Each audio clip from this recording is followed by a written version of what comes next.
જય શ્રી રામ મિત્રો, મારા વિડીયોમાં તમારું હાર્દિક સ્વાગત છે। આજે છે તારીખ 22/5/2026 અને તમને બધાને ખબર છે કે આજની જે ન્યૂઝ છે એ બહુ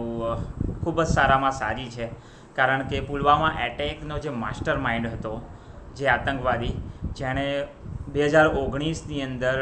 પુલવામા એટેકની અંદર એની બહુ મહત્ત્વની ભૂમિકા હતી અને તમને બધાને ખબર છે કે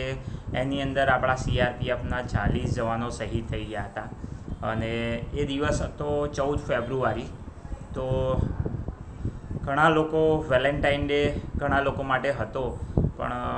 આપણા માટે બ્લેક ડે હતો અને એ જે દિવસ છે એ ક્યારેય આપણે નહીં ભૂલી શકીએ, કારણ કે ખૂબ જ દર્દનાક દિવસ હતો અને મને હજુ પણ યાદ છે। હું પણ તે વખતે જે વખતે એટેક થયેલો તે વખતે હું જમ્મુ કાશ્મીરની અંદર જ હતો અને પછી નેટવર્ક વગેરે ગતું રહ્યું, એના પછી પણ ઘણી બધી પેનિક સિચ્યુએશન થયેલી, પણ ખરેખર લોકોના હૃદય હચમચી જાય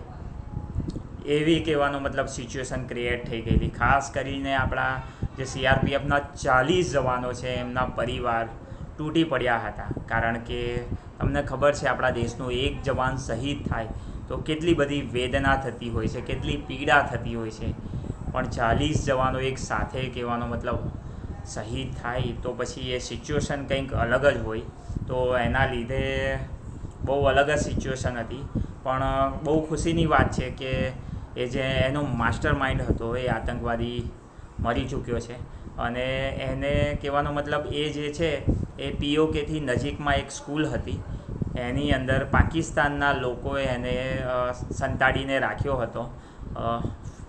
ફેક પ્રિન્સિપલ બન્યો હતો અને એના જે બોડીગાર્ડ છે એ પણ AK-47 લઈ અને પછી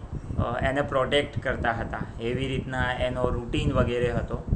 POKથી નજીકમાં હતો અને સાથે સાથે લાસ્ટમાં જ્યારે